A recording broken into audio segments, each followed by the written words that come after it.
That's it, man. High confidence Joe. You got it. Everybody's situation is not going to be set up like that. You can still be successful and not necessarily be super resilient, if that makes sense. Um, so when we go back to the first question, are you quick to judge? Um, my whole take from it is basically like people who can't necessarily tackle situations with an open mind. Hopefully you agree. You kind of put yourself in a box. And that was the whole thing. The reason why I asked you a series of questions, because, you know, you're talking from a perspective where you not only responsible for yourself, but you're responsible for a whole lineup of people. That's, you know, that's pretty important. So if you fail, you know, everybody else below you gonna fail.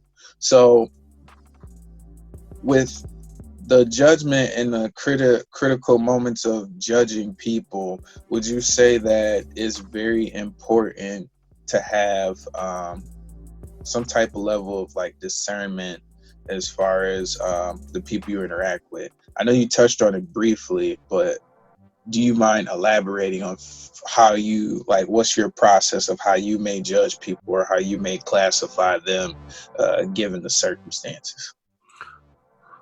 Well, it takes time before you can really, I guess, come to a judge like a judgment on somebody, because Right. there's so many factors that play into that. I think if you're in a professional setting, for me, like there's things that, I mean, it's just like it's a job. So I live a life outside of that job. Everybody lives a life outside of their job, and what happens outside of work. Sometimes some people can turn it off and just come to work and, you know, lock in, but other people, they're going to carry those things with them that are going on. And I think I think it's about getting to know the people that you work with, and, you know, the people that you interact with on a daily basis, because until you know what that individuals, their motivations are, their obstacles are, you know, like you never know what somebody has going on outside of that moment when you see them. Like you can see somebody, there's a story somewhere, I've read this so many times, but um there was a guy, it's like a guy, you probably heard this before, it's like a guy sitting on the train and his three kids were like just running around like loud, obnoxious, like to the point to where it was disturbing to the people around him. And the guy, I guess the dad, just kind of had his head down, and the kids, because it appeared to be just a guy who can't manage his children. And then the guy who was on the train or the bus or something, he said something to the guy. He said, "Like, you get like a handle on your kids." And his response was, "Well, their mother just died, and I really don't know, you know, how to handle it, or, you know, or how to act with them." That was kind of the story. So there's a lot more under, but I mean, that story is just letting you know that there's a lot more than what you see on the surface. There's always something more, and you have to.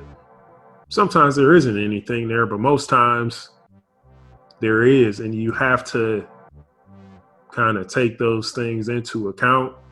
In my opinion, you have to take those things into account, because when you do, you know, those people, they appreciate that. I guess the whole thing is, the reason why I asked the question is because, you know, most leaders are generally, not all the time, but generally perceived as people that's gained or generated the trust of the people that work under them and the people that work above them. So it's more so like a rapport, you know. It's I could give you example of horrible leaders, leaders that were put there because they had connections with people, but they didn't necessarily have connections or relationship with the people that they served or worked with. That happens all the time in corporate. So with you dealing with those type of things and taking that in consideration, did you go out of your way to have I would say, did you go out of your way to have meaningless conversations?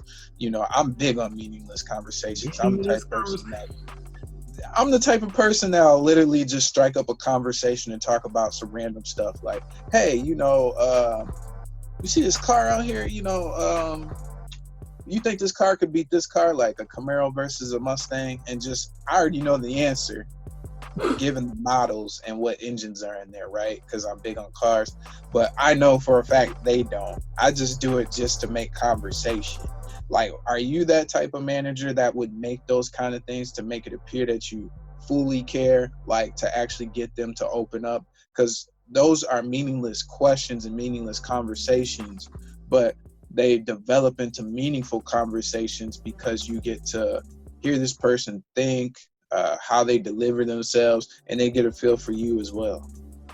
Yeah, that falls in the category of small talk, and that's not. Yeah, I hate small talk, but that's like it's necessary. if I was in a video game and they got the bars that show where you're at, that would be one of my lower abilities. Would be small talk, because I just don't have anything to say. It's